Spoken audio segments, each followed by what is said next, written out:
Democrat dollar. Thank you, Sue Surf. We appreciate you for this. Okay. Now, Byron Blake, people go check out his channel, go check out his video. We're just gonna skip right to the interview with Sue Surf, in which he acknowledged the existence of the Rolling 60s crime gang and the types of things that he was involved with, which damn, what's the word I'm looking for? We're just gonna get to Byron Blake's video. Let's get right to this interview with Sue Surf, because Sue Surf couldn't wait to tell. He could not wait to tell. As soon as he got arrested, got behind those bars, he wanted to get the hell out of there, and he told. He 100% told. So it's not applicable to him. The court. Thank you, Mr. Whipple. At this time, Mr. Cox, I am going to proceed to the factual basis, and once again, your verbal acknowledgments are required. From at least in or around 2015 through on or about September 22nd, 2022, were you a member and associate of the Rolling 60s Neighborhood Crips gang, known as the Rolling 60s or the Enterprise? The defendant. Yes, ma'am. The court. Did the Rolling 60s operate in the District of New Jersey? The defendant. Yes, ma'am. The court. Did the Enterprise have rules, traditions, and protocols that you followed as a member and associate? The defendant. Yes, ma'am. The court. During the time that you were a member of the Enterprise, did you knowingly conspire, that is, agree with other members and associates of the Enterprise to commit at least 2 criminal acts in furtherance of the Enterprise? The defendant. Yes. That's right there. He's telling. Right there. He's telling. 100%. There's no way around it. Now, I already know how these battle rappers are going to try to go out of their way to defend Surf. They're going to say, well, he's just taking a plea deal. He's just saying what he did. He's just saying what he did. Again, there was a reason why the Gambino family had a rule against taking these type of plea deals, which acknowledged the existence of the criminal organization. Because with this testimony from Sue Surf, with this testimony, they can go on to pursue everybody else involved in this gang. 100%. 100%. The court. Were you, in fact, an organizer, leader, manager, or supervisor within the Enterprise, Mr. Cox? The defendant. Yes. The court. And did you, in fact, commit certain overt acts in furtherance of the conspiracy? The defendant. Yes. Boom. Did you, in fact, commit certain overt acts in furtherance of the conspiracy? He says yes. Okay, which is then confirming this gang's involvement in all of these crimes in which they are accused of committing, which led to the RICO charge in the first place. The court. For example, on or about March 18th, 2017, did you shoot at a member and associate of a rival gang? The defendant. Yes, ma'am. The court. For that offense, on or about January 29th, 2018, were you convicted of aggravated assault in violation of NJSA statute annotated 2C12-1B2 and sentenced to 3 years probation with credit for 317 days in custody? The defendant. Yes, ma'am. The court. And did you know that aggravated assault was in fact a felony? The defendant. Yes. The court. Therefore, after that conviction, Mr. Cox, did you know that you were a felon and thus prohibited from possessing firearms and ammunition? The defendant. Yes. Yes, ma'am. The court. Additionally, during the previously mentioned time period, did you knowingly and intentionally conspire with other members and associates of the Enterprise to distribute and possess with intent to distribute at least 40 but less than 60 kilograms of marijuana across state lines? The defendant, yes, ma'am. The court, on or about July 24th, 2019 in Essex County, New Jersey, did law enforcement recover a Beretta PX4 Storm 40 caliber firearm bearing serial number PY44520, loaded with 9 rounds of ammunition, as well as 9mm Taurus Brazil PT111 handgun bearing serial number TCR 76915, loaded with 3 rounds of ammunition, which I will collectively refer to as firearms and ammunition. Did they locate this and recover it from a car in which you were traveling? The defendant, yes, ma'am. And did the firearms and ammunition, the court, and did the firearms and ammunition belong to you? The defendant, yes. The court, at the time you possessed these firearms and ammunition, Mr. Cox, had you already been convicted of a felony? The defendant, yes. The court, and is it fair to say that you knew that as a felon you were prohibited from possessing firearms and ammunition? The defendant, yes. The court, and is it fair to say at this time that you are pleading guilty because you are, in fact, guilty of the offenses set forth in counts 1 and 3 of the superseding indictment? The defendant, yes, ma'am. The court, very well. Thank you, Mr. Cox. At this time, Ms. LaCorey, are there any representations the government would like to place on the record? Ms. LaCorey, the prosecutor. Yes, Your Honor. The United States makes the following representations to the court. First, the Rolling 60s Neighborhood Crips is an enterprise as defined in Title 18 United States Code Section 1961. Now, Dreadhead came in an interesting comment. He said he never scratched the serial number off the gun. It doesn't matter if you scratch the serial number off.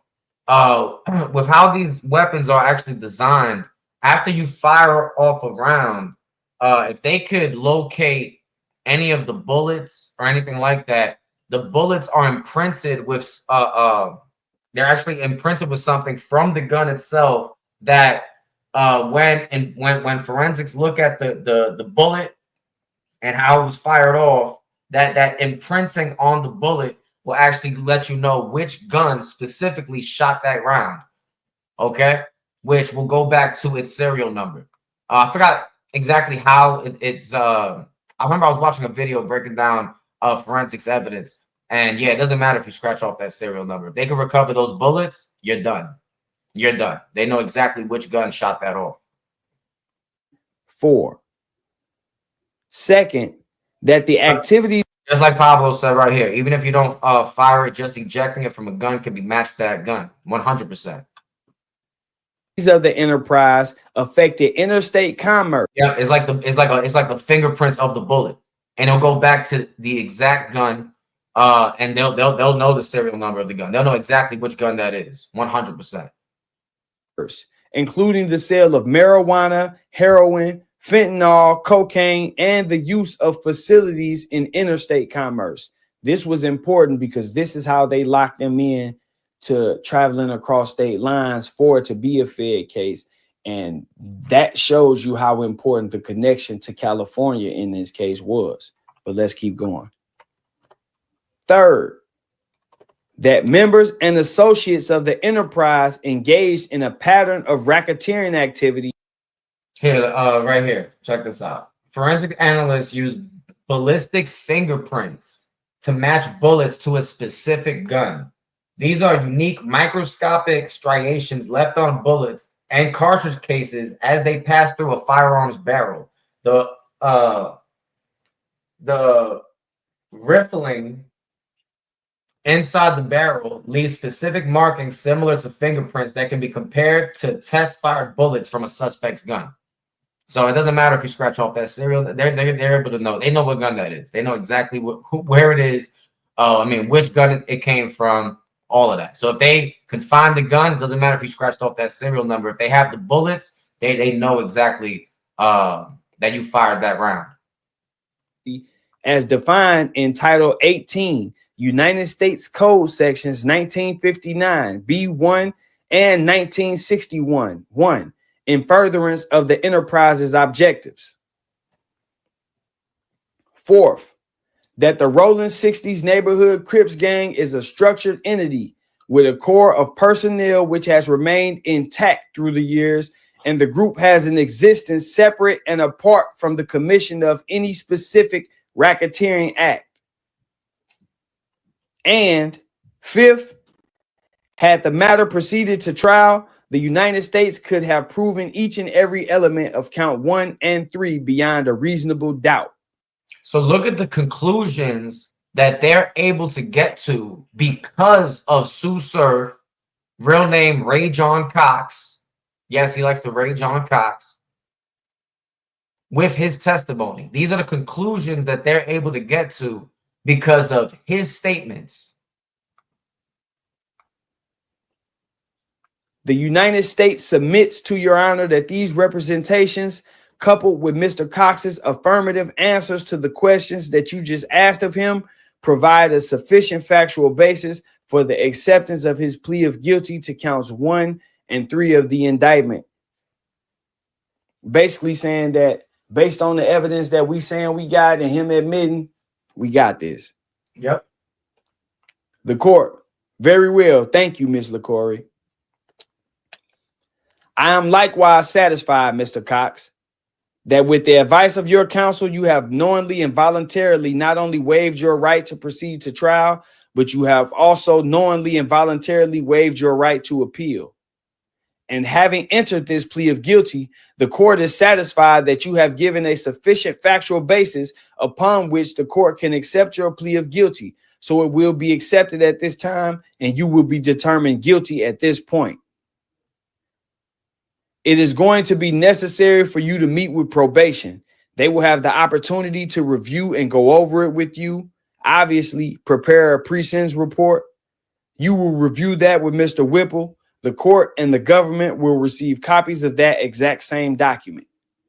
While awaiting sentencing, Surf will be required to meet with the probation officer during preparation of his pre-sentence report. And during this meeting, he would discuss not only his personal history, but his history with the gang, as well as his version of the events that he pleaded guilty to, including the racketeering conspiracy. So look at that. He then goes on to probation in order to have confidential interviews with law enforcement, giving them even more details, more information regarding not only his involvement with the gang, but with how the gang was structured in its entirety. During this meeting, Surf would admit that he joined the set when he was 13 years old and also admit to his role in the marijuana conspiracy, essentially sticking to his promise to not change his story prior to sentencing. On November 30th, 2023, Surf was sentenced to 60 months.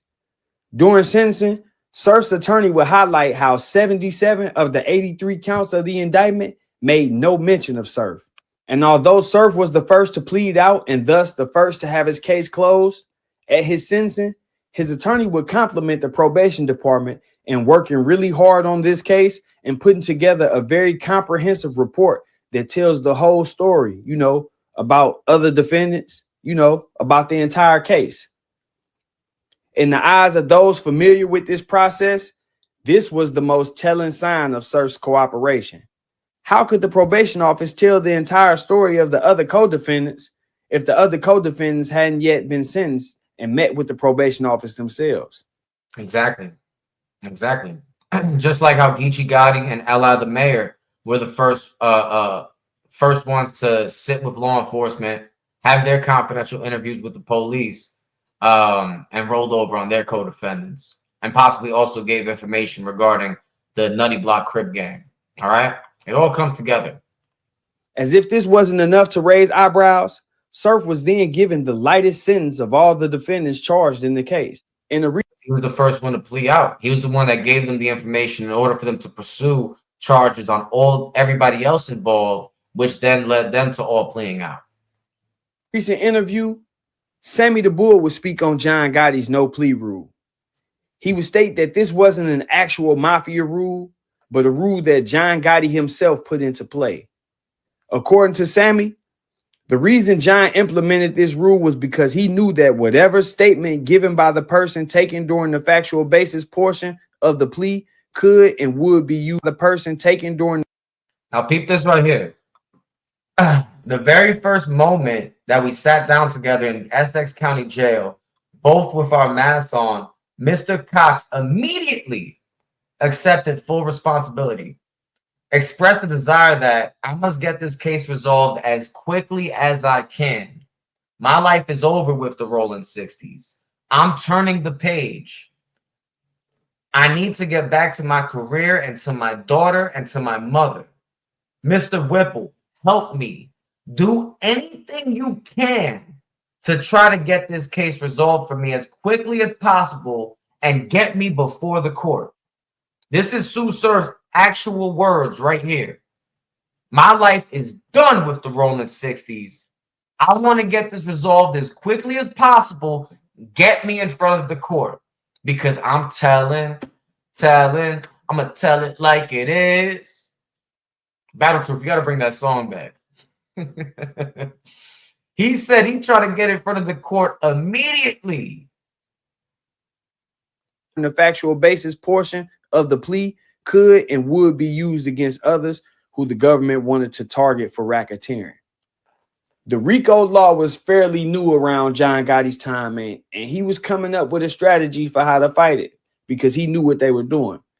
By taking this plea, Surf went on record stating that the Rolling 60s were a criminal enterprise operating in New Jersey, yet founded in and being supplied by Los Angeles, California. This would allow the government to then turn its sights towards Los Angeles.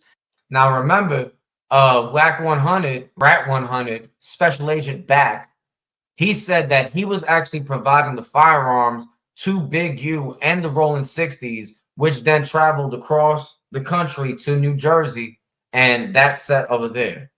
But yet, Rat 100 is not getting picked up. Interesting. Now, what's interesting about this is we know Calico's not going to say nothing about this because Calico's father did the exact same thing. Calico's father did the exact same thing against the Black Mafia family. All right, we go to United States District Court, Eastern District of Michigan, Southern Division, United States of America versus Taranio A. Hightower. Okay, this is Calico's father, Calico Sr. All right, and if we go here to the factual basis for a guilty plea, let's read it. The following facts are a sufficient and accurate basis for defendants' guilty pleas. From on or about 2002 through 2005, Taranio A. Hightower possessed and conspired with others to possess with intent to distribute 5 kilograms or more of cocaine as a member of the drug trafficking organization led by Terry Flannery and Demetrius Flannery, known as the Black Mafia family. Defendant Taranio A. Hightower knew that substance was cocaine and defendant intended to distribute the cocaine. Furthermore, from on or about 2002 through on or about 2005, defendant counted millions of dollars in cocaine proceeds and delivered millions of dollars in cocaine proceeds to individuals who facilitated the purchase of cocaine, jewelry, real estate, and luxury vehicles in order to promote the drug trafficking activities of the organization and its members. This is Calico's father. This is Calico's pops right here. But yet Calico has this battle rap league called the Black Mafia Family Battle Rap League, the BMF Battle Rap League. Yet his father was the one that aided law enforcement in taking down that entire organization. It's crazy. So we know Calico's not going to say anything about Surf snitching.